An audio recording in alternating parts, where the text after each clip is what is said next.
What is there beautiful about my life?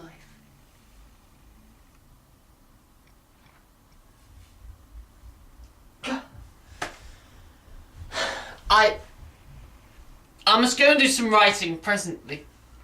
Please, forgive me, I haven't much time to spare. You stepped on my favourite corn, as the saying goes. And yet, here I am with you. I'm excited, but a little bit angry too. But all the same, let's talk. Let's talk about my radiant and beautiful life. Well, where shall we begin? You know, it's like to have a fixed idea. For instance, when a man keeps on thinking about the same thought day and night, about, let us say, the moon. Well, I too have a kind of moon of my own. I'm obsessed day and night by one thought. I must write. I must write. I just must. As soon as I finish one novel, I feel I must start writing another. Then another. Then another. I write in a rush without stopping.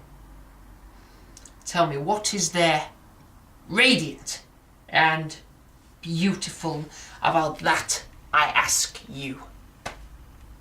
It's a fatuous life. Here I'm with you, I'm quite worked up. And yet not for a single moment do I forget that there's an unfinished novel waiting for me.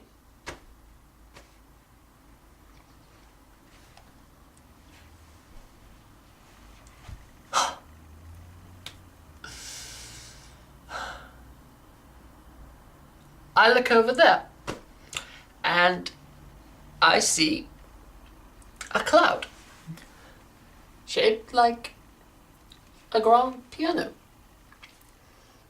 Once I think I must put in some story or other. The fact that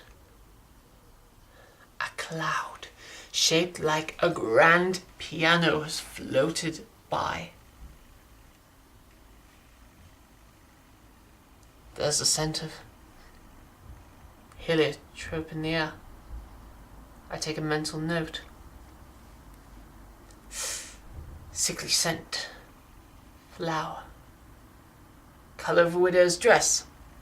Mentioned when describing a summer's evening.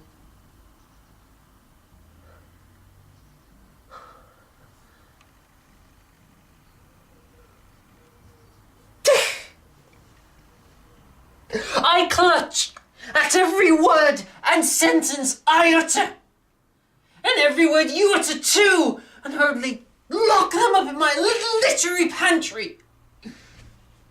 When I finish a piece of work, I dash off to the theatre or get off on a fishing trip.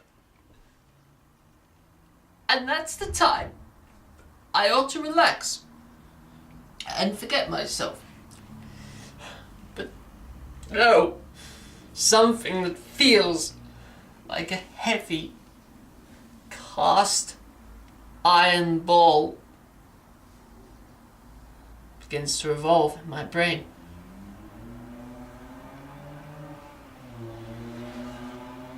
A new subject for a novel. So, immediately I drag myself back to my desk again, and I push on once more. And I keep on writing and writing and writing. And it's like that always. Always. And I can never get any rest from myself.